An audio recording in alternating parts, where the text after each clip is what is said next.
Amazing. Right, so let's get on with it. Jess, it's a real pleasure to meet you. Thank you so much for coming. Thank you for having me.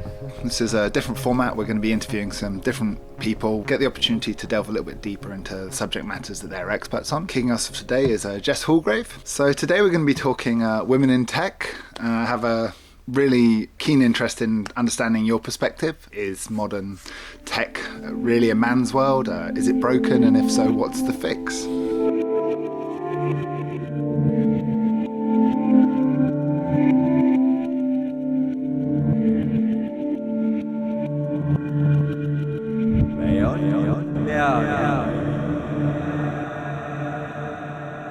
So just like to welcome everyone to Beyond Binary Thinking. Now, Jess, I understand you're the founder and still running two blockchain companies, Codex Protocol and Shios. That's right.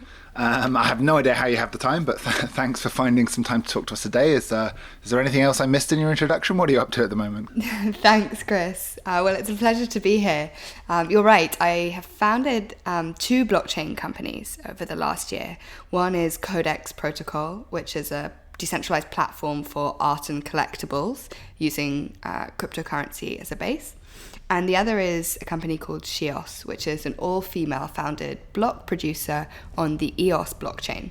Apart from that, to keep myself even more busy, we recently started a foundation for art and blockchain designed to bring more artists into the tech and blockchain space as well. So finding enough things to do. Yeah, the busy people seem to keep themselves busier. It's a Pareto law. There's a certain type of person that just can't sit still. Do you ever rest? Do you ever relax? It has to be enforced rest, but I do. I'm a big lover of the outdoors, so I make sure that I find time to run and go hiking and enjoy the countryside and a pint or two whenever I can. Lovely. All right. Sounds good. So I was reading your interview with The Spectator, and you were saying that you're a big fan of blockchain because you think it's an industry based on merit and it's very diverse. It varies politically and geographically. And so no one cares whether you're male or female. It's all about how good you are. And that's what really got me interested, because I'm hearing all sorts of negative stories about the lack of women in tech, the lack of female representation. So I was wondering, is it blockchain specifically that's so meritocratic and equal, or what's the picture of tech? So my experience to date has been pretty positive of being in the blockchain space. That might be because I come from finance, which is a very, very male-dominated ecosystem, one that suffers from an extreme lack of diversity. So having spent most of my career in that environment, I was actually very pleasantly surprised when I started building tech companies to experience the amount of diversity that is there. I think blockchain in particular has philosophy around it, which is distributed and decentralized, not based on traditional hierarchical systems. And I think that in particular, even within tech, lends itself to a diverse group of people and an industry that can be meritocratic. Having said that, I don't believe that there's enough diversity. I'm a big believer that when we build technology, that technology inherits the biases of the people who are building it. We've seen all sorts of examples from machine learning and AI that doesn't recognize people of color, all the way through to examples where technology is just failing big proportions of society because it's been built by people who don't recognize a particular group. And that's really problematic. It means that we are institutionalizing existing practices and behaviors which are not beneficial to society. Technology is at its best when it serves everybody, not just a small group of people, in terms of broad systems, that is. And so I think that encouraging diversity, whether it's gender diversity, political beliefs, educational background, geographic upbringing, all of these things are really, really important when we're designing new systems that are these base layer infrastructure systems for the global economy. I'd be interested to hear then, is tech pretty diverse, or just in comparison to finance, which sounds like it sets a very low baseline? I think finance is certainly a low bar. I think statistically, technology isn't very diverse, particularly when you look at female engineers, people who are actually sort of on the building side of new technologies. There are relatively few. I think so Shios, which is our all-female founded block producer, we have a mission which is to facilitate female education, technical education. When we were doing research, what we found was that girls aged 11, 12, 13 were really, really interested in new technology. They were interested in studying STEM subjects, interested in computer science. And then by the time they get to 16, they're no longer interested.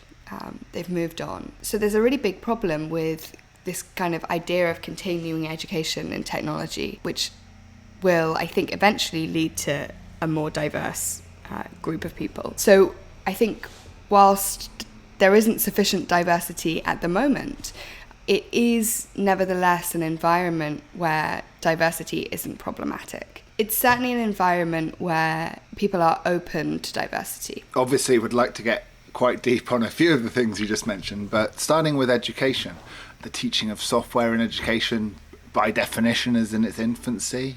It's a relatively new field. Why do you think there's that drop-off? Do you have any theories? Because, I don't know, maybe I'd suggest that if you look statistically, girls tend to outperform boys, particularly at school, later and later.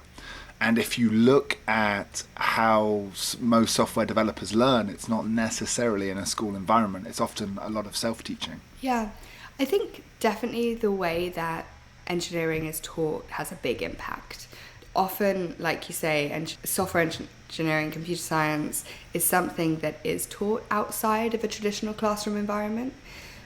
Certainly when I was at school, there was no way that something like computer science would be part of the core teaching. But I think that's changing. More and more schools are offering computer science as an option. But the way that it's being taught is still very male-focused. It's traditionally taught by men. It's taught in a way that I think can be sometimes unappealing to girls. To generalize hugely, I think girls are very interested in learning these subjects, but the actual teaching curriculum doesn't necessarily suit the way that they want to learn.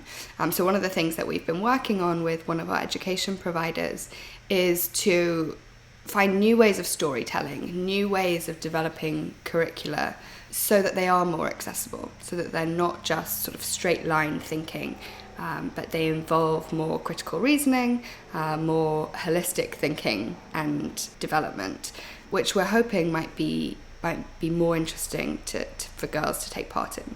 So I think that definitely has one role to play in terms of why we're seeing this drop off.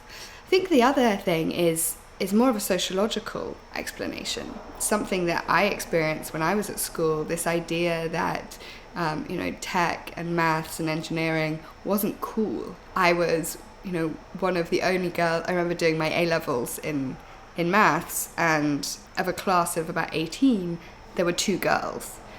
It just wasn't perceived as being cool to study those subjects, either by girls of my age or of boys of my age. And so I think it can be quite off-putting for girls to want to take part and to study those subjects. It doesn't put everyone off, but certainly I think it can for some people. And educators themselves can play a role. I read a really interesting article the other day where a girl who had elected to study computer science was moved into a childcare class because she was the only girl who was going to be studying computer science, and her teachers thought it was inappropriate that she was going to be the only girl. So she was put with the rest of the girls in a childcare class.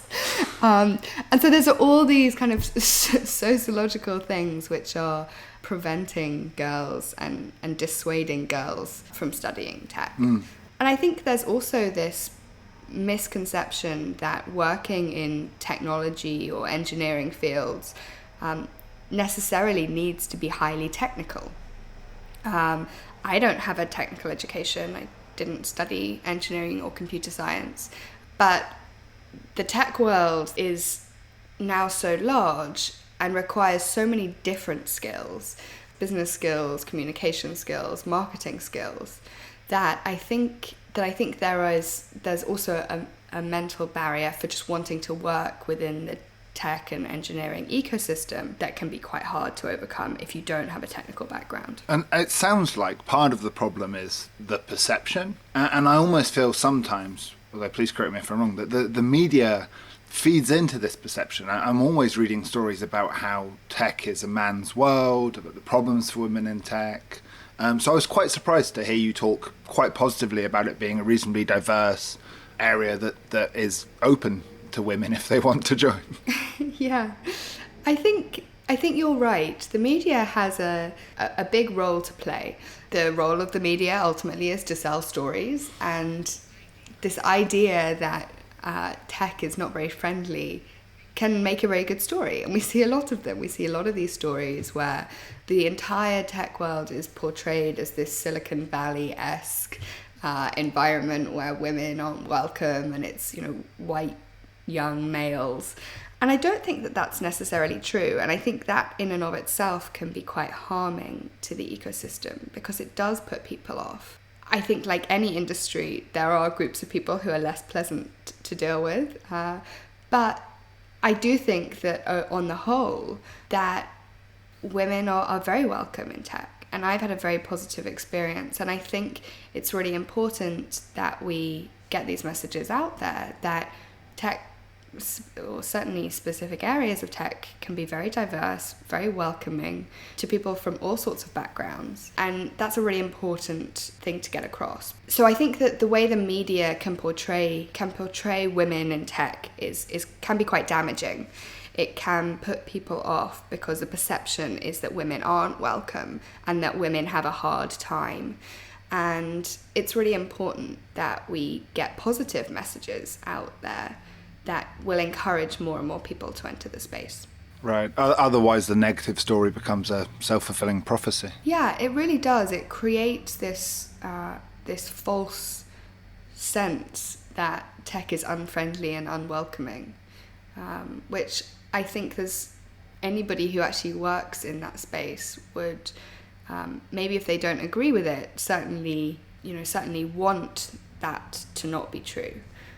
They would want the perception of the industry that they are working in to be a positive one, and yet we're constantly fed these stories that it's a negative environment. In my research for this interview, I've been reading about different women in tech. I was surprised by how huge their contribution has been. I'd be interested to hear if there are any particular role models that stick out for you. Yeah, I mean, I think this idea of women in tech is very trendy at the moment. Makes a really great PR story, I think, to look at young women who are making strides in various tech spheres. And that's great, and they totally should be celebrated.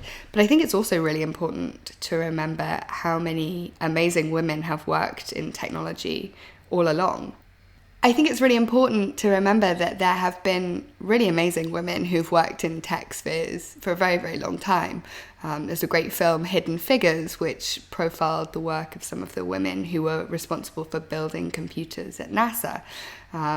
There were huge numbers of women involved with code breaking and programming at Bletchley Park.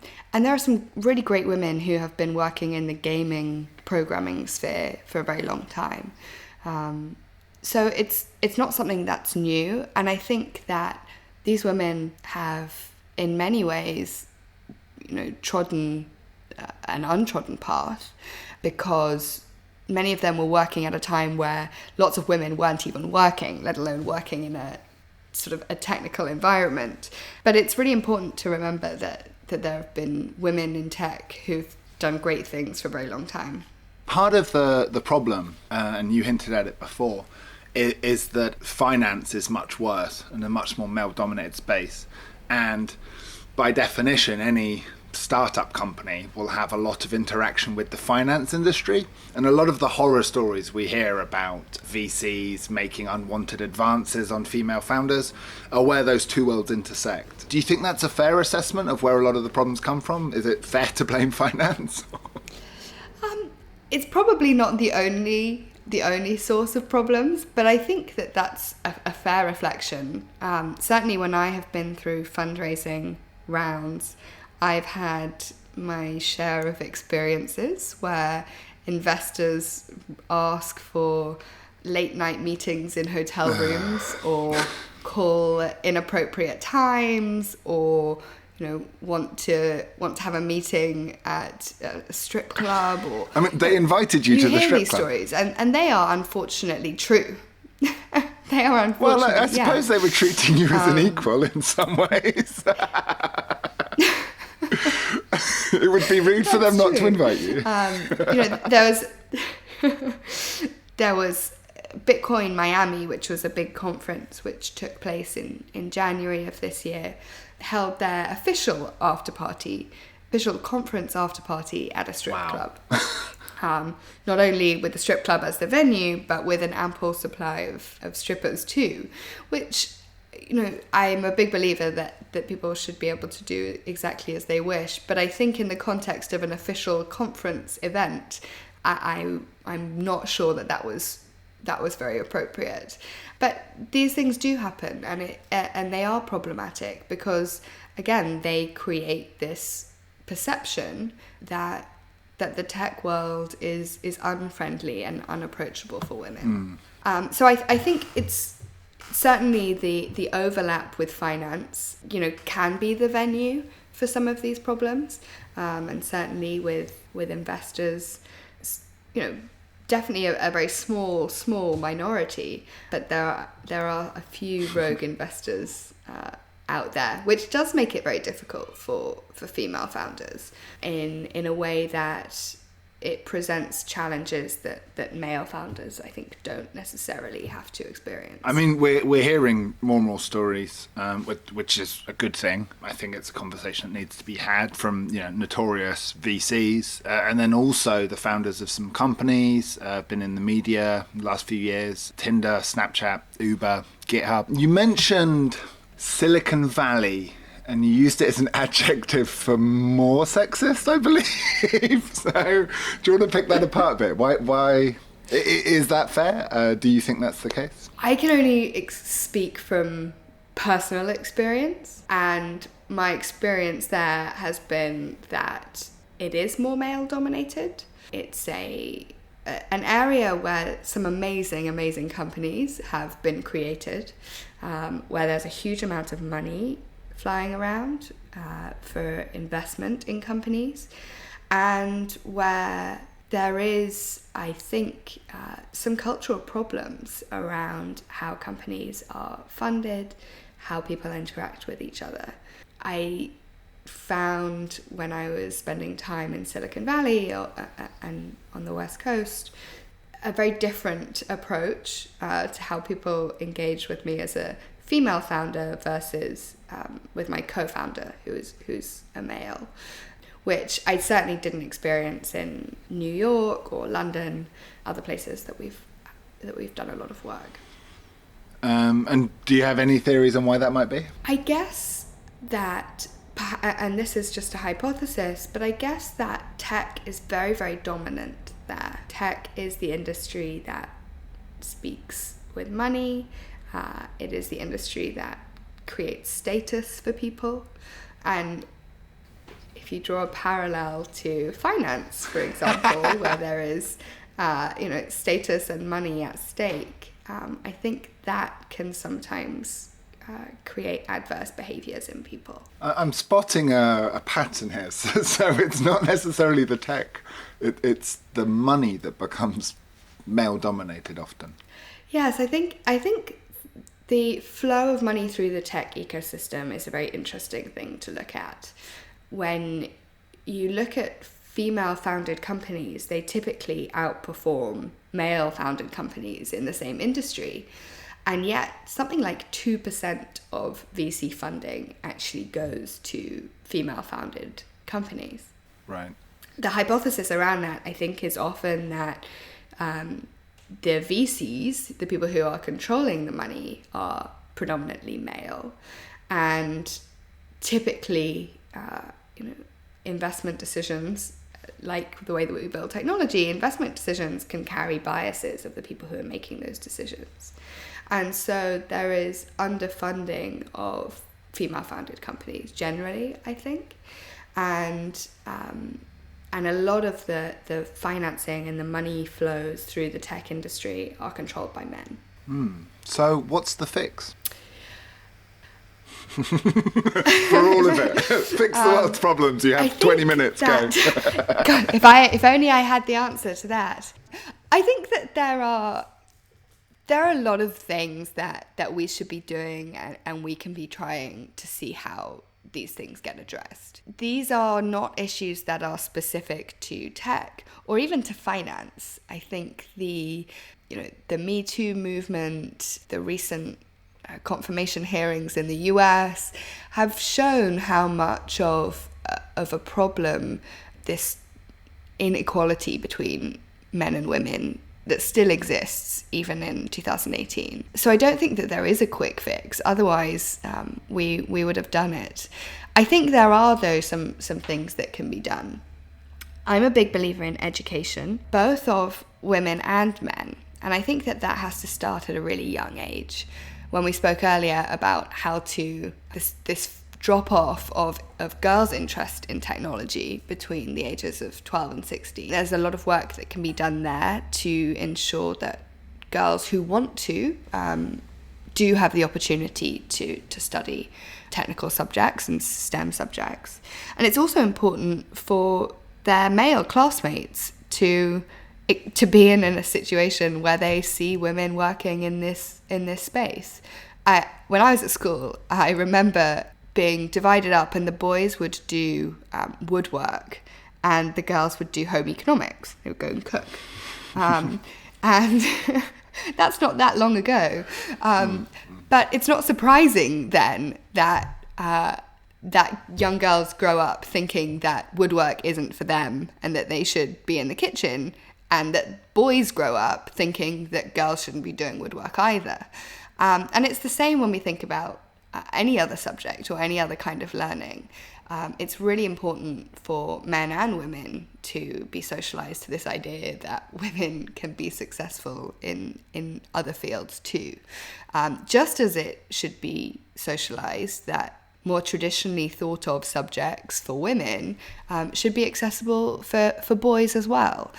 There's not enough focus on this idea that it takes both parts for this to become different. There are other things. I mean, one of the things that I think is very interesting is that last week California passed a law to mandate that by the end of next year, all publicly traded companies should have at least one woman on the board. And I have very mixed feelings about this. There is a severe lack of senior female role models for young women. And so that part of me thinks that promoting more women and having more visible senior women in any industry can be very helpful. But at the same time, I'm a believer that people should be able to run companies how they want, and that the market will decide what companies do well. Shareholders should be voting with their feet when they see companies who aren't being diverse and who aren't embracing this need to have diverse representation at the most senior levels. So, personally, I'm not convinced that this idea of quotas is the way forward. But I do think it's really important that we are raising the profile of senior women and helping young women and young girls to have access to the opportunities that they want. Interesting. I mean, what's your problem with quotas? Because, I mean, let's say a board has 10 people. One woman seems a reasonable ask. I guess my problem with quotas is that typically the companies who are hiring well, who are hiring for the right reasons, will likely hire women anyway, because they should be finding great people, and 50% of the people out there are women. So if you are a company of 10 with 10 board members and you don't have a woman on the board, I don't think you're running your company very well. Right. Mandating that somebody who believes that they're running a company well with 10 men on the board should have one woman, I suspect would result in a token woman being on the board. And presumably would artificially inflate the price, and then you'd have women going to bad companies when they should be working at a good one. Yeah. I think it creates all sorts of very strange incentives to mandate that you should have at least one woman on your board. I think society should tell you, that having diversity at the board level is good. And I think if you look at returns of businesses where there is diversity at the board level, they typically outperform companies where there isn't. There can also be this belief when you think about quotas that once you've then met your quota, you've kind of done your bit. There's a sort of check in the box that you've got one woman on the board. But nailed it. Does that mean does that mean that you're a diverse company, that you have equal opportunity for women and men at your company, and that you really believe in creating a diverse and company that ultimately should be performing well? Probably not. And so I think that I guess I'm just not a believer that these kinds of quotas will have a big impact in the long run. Also perhaps it could cause some resentment, which would be counterproductive. Yeah, absolutely. I've certainly received kind of comments in the past, and I think probably most of the women that I know who work in any industry who are successful have probably received similar comments, whereby there's this idea that I am only where I am, or I've only done as well as I have because I'm a woman, and that I actually get beneficial treatment for being a woman. I like to think that isn't the case, but enforcing quotas is certainly a way to make that problem worse too. Interesting. So you prefer a bottom-up approach rather than a top-down? I think it's about education. Right. It's about educating girls, it's about educating girls to have access to technological and STEM engineering subjects if they want to. And it's about educating society more broadly that diversity is a good thing, that it's something that we should be embracing, because not only does it have an impact on our bottom line, but it has beneficial societal impacts too. Coming at it from both ends, and it's not just about educating girls, but boys as well. And I think that's interesting and perhaps controversial, because I see that a lot of well-meaning and probably fairly effective events around educating girls who code, girls in tech. But I think there's a risk that if girls are coding on their own at weekends without the boys seeing that, then there's still this perception that the boys have that it's a man's world. Yeah, you're right. I think I certainly wouldn't advocate women's tech to operate in a complete silo from the rest of the tech world. But I think those sorts of programs go one step towards making women feel comfortable and to addressing some of these perception issues. A lot of entering a new field, whether it's moving from one career into technology, moving from technology into another field, a lot of the barriers are psychological. It's about feeling unconfident in what you're saying, in the questions that you're asking. And I think it's, again, this is a little stereotypical, but there's this sort of infamous idea that when men are applying for a job, if they can do half the things, then they think that they should get it. Whereas women applying for a job, if there's one thing on the requirements list that they don't have, they won't even apply for it. And so I think creating safe spaces for women to ask questions, learn and develop confidence so that then they feel comfortable going into a broader tech environment, whether that be working at a company or even just going to a large event or meetup or conference, I think can be really helpful in helping people to take those first steps. And speaking as someone that's applied for many jobs that have been way out of my depth, I don't think confidence is what's required there. It's borderline arrogance. So Maybe the question that's is, do we want to change that perception, or do we change, the way companies recruit? I think that the recruitment process can certainly be better in some instances. I've talked a lot about biases today, but recruitment is the same. Typically, when we recruit people, we gravitate towards people who are like us. That could be like us in the sense that they went to the same university as us, that they have the same sort of career kind of trajectory as us so far. It could be that they're a woman or that they're a man in the same way that we are.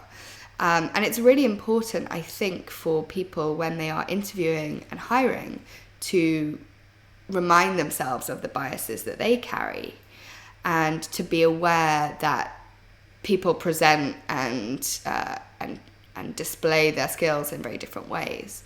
And so I think the recruitment process for people can also be improved too. Okay, fascinating. What are your thoughts on James Damore, the Google engineer who was fired? Because it's one of those stories where a lot of people have an opinion, but not many people actually read what he wrote. Yeah, I don't think I've read it. I would. Okay, well, this is the guy who said that like white men are being discriminated against effectively. It's like intolerance for them. Kind of. I think a lot of what he said is taken out of context. I'm not necessarily defending him, and I think he went on to have a Twitter meltdown, which kind of disappointed all the people that made him a hero of the men's rights movement. The backstory, and we don't have to get into it if you're not familiar with the background, but it's an interesting talking point in the area. So he was attending diversity workshops, and he got asked for feedback. And like a lot of engineers, when you ask them for feedback, he went, okay, here's some of my thoughts. and went through about, the potential biological differences between men and women towards mathematics, the idea that there's more variance in men, some quite old and strange ideas, similar to what happened to Lawrence Summers, who I think was the dean of Harvard University. Yeah. He went into some of their evolutionary psychological differences between men and women. And he wasn't necessarily saying it was true, he was just discussing it. But just opening it up was enough to offend people. Yeah. And I was wondering if you think that's complete nonsense, if there's any truth to it, if it's okay to voice those opinions, or whether it's just part of the problem. It's fairly obvious to see some of the biological differences, broadly speaking, between men and women. But I think that it's really important to recognise that not everybody subscribes to the sort of the sociological stereotypes that we've developed over a long period of time. The idea that even all societies are patriarchal societies is a relatively recent one. Until a couple of thousand years ago. Yeah, I mean, I think it's... I'm a big believer in free speech, and I think if people have those opinions, then it's important that we give people space to voice those opinions.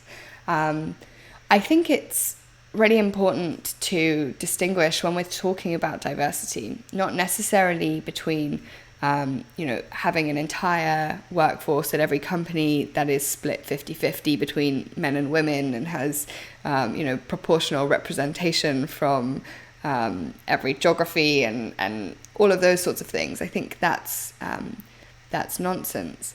But I think it is important that there is equal access and equal opportunity. And if the outcome of equal access and equal opportunity for men and women is that there isn't much change in the composition of our workforce, then that's okay too.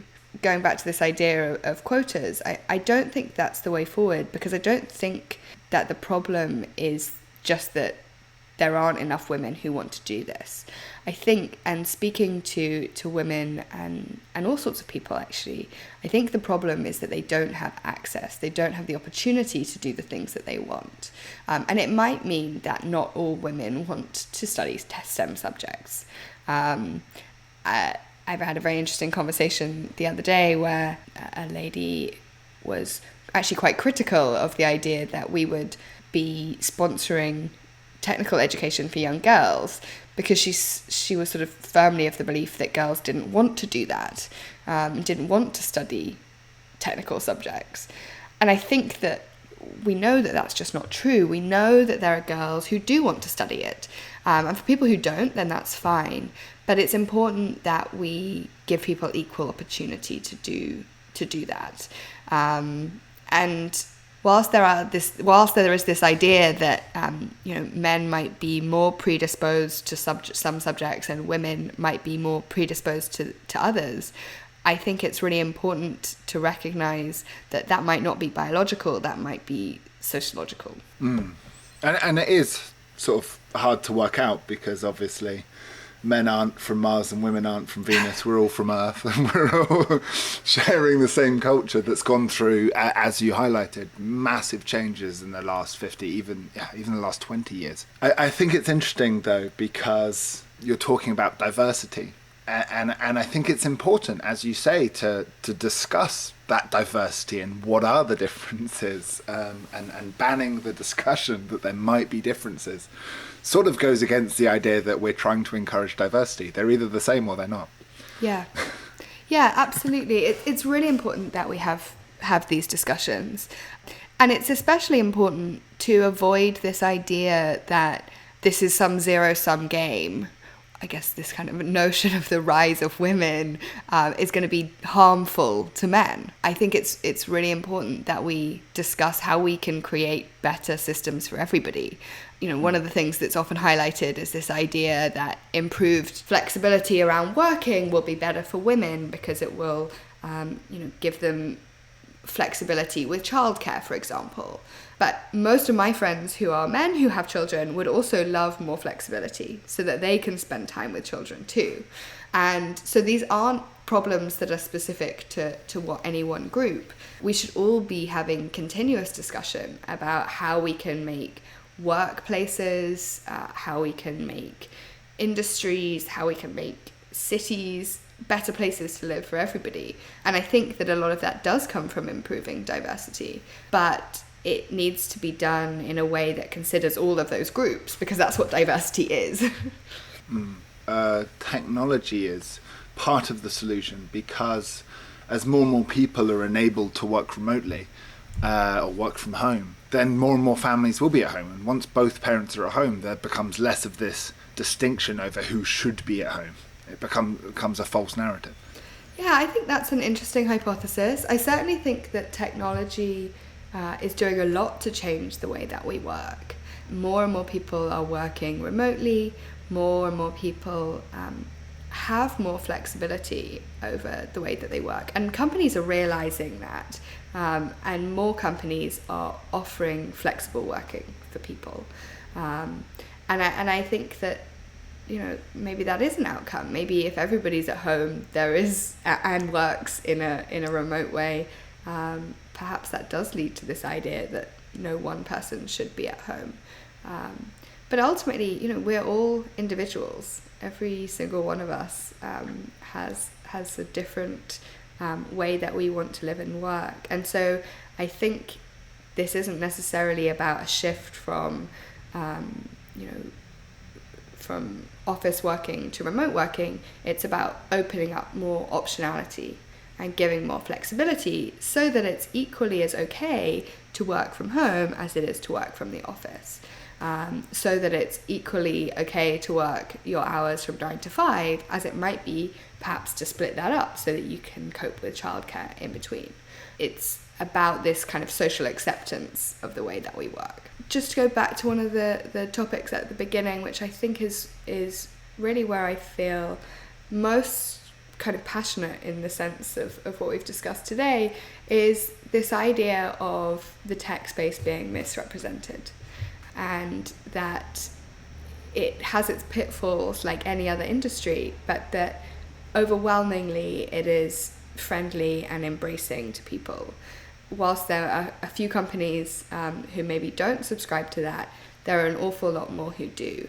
And so for anybody who's interested in working in these kinds of spheres, don't be put off by this misperception that this is an unfriendly industry for women or anybody else. It's actually an amazing place to work where there are some of the brightest minds around changing the future. So I think it's really important for people to feel that they can forge a career in that industry regardless of who they are. It's brilliant. Sounds like you're a really positive role model, mentor and spokesperson for women in tech. So thank you. Keep up the good work. Thanks very much, Chris. Thanks for having me. Absolute pleasure talking to you. Thank you.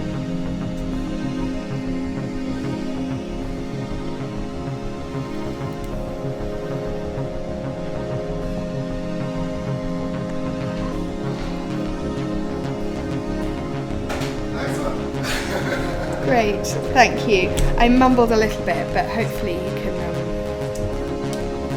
do your magic on your editing. Just like